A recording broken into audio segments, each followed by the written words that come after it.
Buongiorno. And hi everybody. Buongiorno once again. So next welcome. leg. Yeah, welcome back to the Mark and Mac show. Makes me laugh every time. Family friendly. So the last time we spoke, we had Mark. We'd planned out the next day in Crotone. So I get up in the morning, Mark, and poke my head out of the cabin. This was about what, 7:00, quarter to 7, and around then, and see Mark with a toothbrush in his mouth, and he goes, "I have an idea." And I went, "Oh, that's not the only time of the day my brain actually is working properly." Here we go again. What's your idea? We're going now. We'll take her along the coast to a place called La Castella, which is what, 25 miles along the coast. Because, as we've mentioned several times, we've got this Bay of Squillace ahead of us. And I mean, from the first time I met you, Mark, I think in Croatia, it was, we can do all this, but there's a bay called the Bay of Squillace. Yes, and so it's been well ingrained into me that the fear factor. Not to be messed with. Don't mess with it. And he said, no matter what we do, this is going to be done at night. This is not this has been done during the day. This is not a nighttime job. Not this time of year, no. So the plan was a good plan. Yeah, it was a good idea. Let's get along the coast. Save us as I look at it, it saved us 3-4 hours of darkness. And we went for it, and we told Zatara, because they were. Have you mentioned Zatara? Do the viewers know about Zatara? All they know is that they had 80% water in them. Oh, right, okay. So that's a separate blog. During our short spell in Crotone, we made friends with a boat that was just along from us. Who'd had all sorts of horrible problems. They'd lost their Genoa, lost their engine, the Genoa had gone down round underneath the keel, and so they'd lost steerage. They'd lost steerage as well. Yeah, they'd had they had the Coast Guard out, and it was just. I would have gone home. Yeah. It sounded just horrendous. It was just awful. It was one thing after another went completely horrible. Anyway, we sort of made friends with them, and they said, "Where are you going?" And we said, "Well, we're off to Barcelona, west." They said, "Oh, can we come with you?" So we said, "Well, you can, but we're going to go when we want to go. So no pressure from your side. If you want to come with us, you've got to come at our pace. We're risk averse because of there's only two of us. And it's the newness of the boat, and it's enough of an adventure without taking silly risks." And I think they'd had enough. They were pretty risk averse after their experience as well, weren't they? Yeah, they had the gung ho knocked out of them. Yeah, they had the gung ho completely knocked out of them, exactly right. As it would have been out of me too. Yeah, it was just gung, wasn't it? There was no ho about it at all.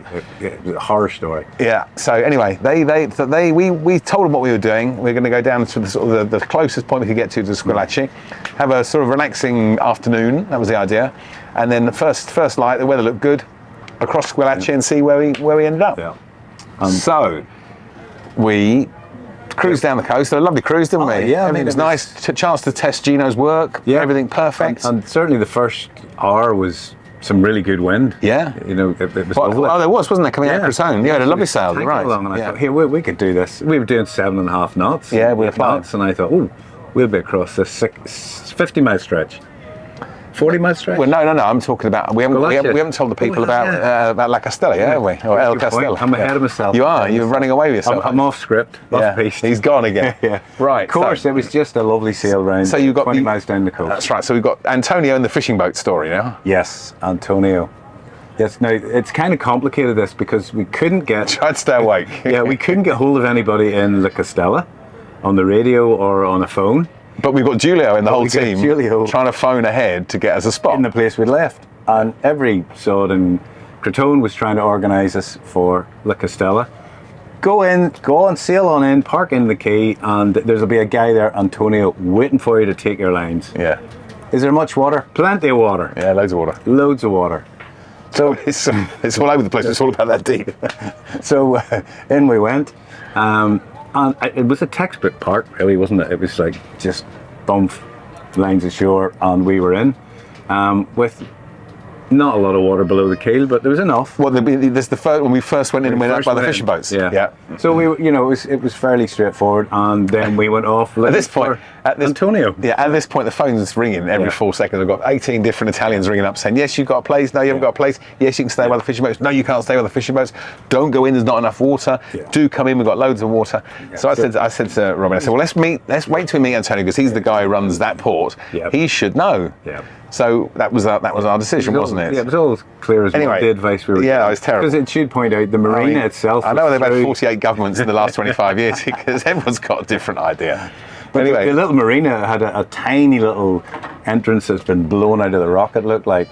Yeah. You know, it was like a little canal. well, it's about as wide as that container, wasn't it? Yeah, it was. Yeah, it wasn't very wide at all. So we went round to Antonio. So we parked up with the fishing boats, stepped off the boat, and walked around to the little port. And we've met the only other person there. Yeah, it was a ghost town this Antonio. week. So I said, Antonio, nice to meet you, mate. We're going to bring that boat over there. You can just see a mast. We want to bring her in. We've got sort of 2 meters, just over about 2.2 meters of draft. Can we get in? He went, yeah, easy. And I said, no problem. I said, what do you mean, yeah, easy? I said, on my little chart here, it shows that in the centre it's 2 meters, and on the outside you've got a little bit more. He said, no, just come right down the middle. So I said, are you sure? Down the middle, and my Italian's good enough to know what down the middle is. He said, yeah. And I said, not to the left, not to the right, down the middle. He said, yeah, down the middle, you've got loads of water. I said, yeah, I know, but no rocks?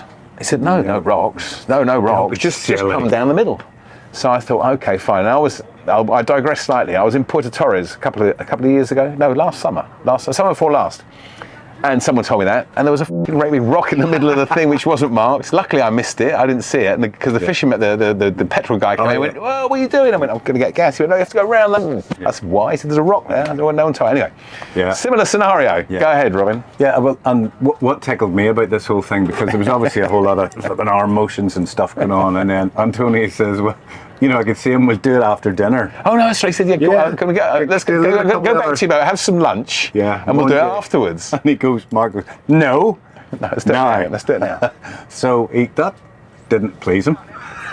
He was a bit put out, wasn't he? So back to the boat we went, and cast off forward, cast off aft, and ghosted across towards this little entrance with eyes glued to the depth gauge. And, you know, we literally sat-naved it almost right up the middle of the canal. That's what we were looking for, the middle channel. And we weren't, we were doing half a knot, maybe less than, I mean, she was, I was going as slow as I could, maintaining a bit of steerage. And the next thing, boom. And we looked at each other and went,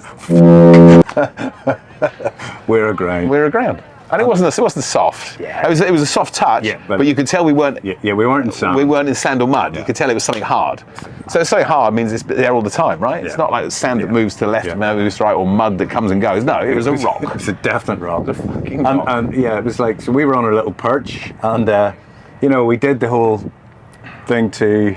So I put her in full in reverse. Antonio, he was looking at us. I've looked at Antonio. He's about 200 meters over there, and I went, what? Yeah, and then now what? Yeah, and what did he do? He fecked off and so he ran away, jumped in his car and sped away. Went for lunch. Yeah. I'm not having this. You're on your own, guys. Yeah. Yeah. So you mean you were bow thrustering, and we did a full 360. Probably in both directions, and I was trying to sort of point the boat anyway, because we tried it straight into reverse, and she wouldn't come off. No, not a chance. So we got the bow thrust, and we pointed to the left and pointed to the right, and and then finally, luckily, because I was starting to get a little bit exasperated, I was thinking, oh, maybe we won't get off here. I was getting ready to hang off the boom. You know. But anyway, we found when she went round full gas, and then suddenly I saw the shoreline move. I thought, okay, that's not moving. I am good. We're off. So off we went back towards the fishing port again, where I think we tied up for a few minutes, and then we went out and put the anchor down, didn't we? Dropped the hook. We thought, bugger this for a game of soldiers. We're not allowed to stay in the fishing port, because they'd told us. Yeah. Antonio had been adamant. You can't stay in the fishing port. When they come back, there'll be no space for you. They'll throw you out in the middle of the night. So I thought, well, that doesn't sound good. So we went, put the anchor down. The other boat, Zatara, by this time had arrived. Yeah. So they were anchored as well. And the guy who owns Zatara came across in the Zodiac and said, we'll stay here for the night, shall we? It should be all right. I said, yeah, I don't like it. You've got the Zodiac. Come on, let's whiz in, and I'm going to try and talk to a fisherman, because I'd read during this downtime in Navili something in the back of my mind. I was thinking, I'm sure I've read people stay there next to fishing boats. So anyhow, I read it again, and it was, sure enough, October 2022. We had one very sublime night, tied up with the fishing boats, fresh fish, great fun. I thought, well, that's me. Yeah. Good. So we went back in. There was 2 fishing boats in, but no fishermen on board. And I saw a fella trying to fix his outboard on his little skiff thing. So I went over there in the Zodiac with Robert, the guy from the other boat, And in very poor Italian, but he understood me. I said, look, we've got an issue. We've got 2 boats out there. I'm not comfortable out there. I want to bring them in here. Do you know anybody, or where can I put them? He said, yeah, don't worry about a thing. Put them up there by white buoy. So I said, okay, that sounds good. I said, but are you sure? He said, yeah, I'm absolutely sure. There'll be no problem at all. I said, but who are you? He said, well, I'm the cousin of the guy who owns that restaurant. And I promise you, I know what boats come in. If you go up there by that white buoy, you'll be fine. I said, well, both boats. I said, well, he said, yeah, well, yeah. I said, well, we'll raft the other one next to you. He said, that's even better. Yep. So off we went back in the Zodiac, pulled the anchors up, brought the boat back in. I brought my boat in first. Yeah, go ahead. How much water did he tell us we had? 5 meters. Standard answer in this part of the world. No, you've got plenty of water. 5 meters you've got. Go on, over to you. So what happened next? Yeah, so anchors up, in we went, tied up, rafted up. Yeah, no. We tried to get to the white buoy. Oh, the white buoy. And what was the reading on the depth gauge? I think it was as much as 0. Yeah, it was a big fat double 0, wasn't it? I'm like, no, again, really? Yeah. Although she didn't touch on that occasion. So we stopped when it went to 0. I thought, well, we're not going any further because this is shelving. We stopped about 10 meters short. Anyway, Francesco was the name of the guy. Yeah, lovely fella. Yeah, very nice guy. He came back from setting his nets, as he said he would. Yeah. And he said, yeah, that's okay there. Yeah. I said, well, yeah, but it's not what you said before. He said, don't worry, it's fine. I said, listen. I'll deal with it. Are you sure? And he said, yeah, I'm sure. Look, here's my phone number. I'm going to go home now. If anybody comes and gives you a hard time, call me and I'll come back down. Yeah. So I said, okay. So he gave him a drink and off he went. And then he arranged, said, do you want to dinner tonight? My cousin's the chef in that restaurant there. Fantastic food. What do you think? So I said, listen, mate, for all you've done for us, you're sticking your neck out and all that sort of thing, we'd be delighted to come for dinner. Do you want to join us? And he said, yeah, I'd love to. Yeah. So, over to you. And that was, so safely rafted up, weren't we, at that point? Yeah. And ashore we went to a lovely fish restaurant. It was amazing. Which, you know, it's all very well if you like fish. Floyd on fish from Ireland, Mr. Famous Fishing. I thought the bread was lovely, but I mean, it did look amazing, and I did dabble in a few wee bits and pieces, but I mean, I don't think I've ever seen a spread like that. It was incredible, wasn't it? Absolutely amazing.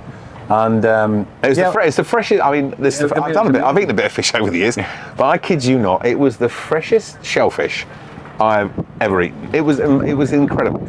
And it was only us in the restaurant, wasn't it? Yeah, well, yeah. Yeah, there was another table, wasn't there? Yeah, there was maybe a couple of people, but seat 60 in this restaurant, 60 covers, and there was just us, and we were well looked after. Yeah, well looked after. Pleased to see us, I guess, weren't they? Yep. So we had a conversation with the guys in Satara then, and said, look, we're going at 7 in the morning because we've got to get across this Gulf of Squillace. If you want to come with us, you need to be off first because we couldn't go until they shifted. And they said, yeah, absolutely, we're with you, 100%. And that was us, and down we went. And we had a very peaceful night's sleep, considering we'd had several run-ins with 0 depths.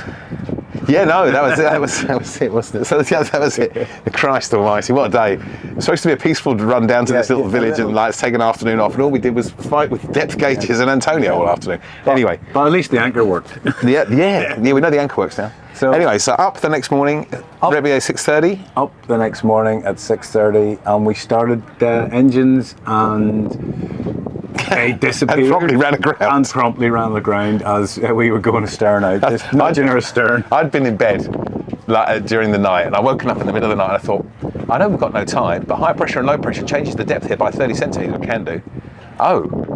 I certainly hope we've got low pressure because that'll give us a bit more water. If we get high coming during the night, we'll be high and dry again. Anyway, as luck would have it, we woke up the next morning, popped her gently into reverse just to bring her back and take her off the dock. And she stopped. So I thought, oh, look at this. Went forward, bow thruster, span around in, I don't know, but probably about that much water underneath the keel. Yeah. And off we went. But we chuckled at that, didn't we? Because it was like, really? You know, we couldn't believe it. So we've been through a fair few things. So that brings us to the end of this one. Does it? Yeah. Oh. Yeah. The end of this one. You just can't keep making it up as you go along. No, I've got to go and invent another story. We have to give the listeners a break. Oh, okay. Toilet break. They'll be reaching for another gin and tonic after that one. Okay. So that's all right, guys. And, we'll see you next time. Indeed. I think the next episode is actually really quite exciting, isn't it? Yeah, I can't wait. Squillace and Messina. Yeah. Get ready. Get popcorn. Yeah, get the popcorn. Talk to you soon. And it could be any minute now. All right. Cheers. Bye. Bye. Bye.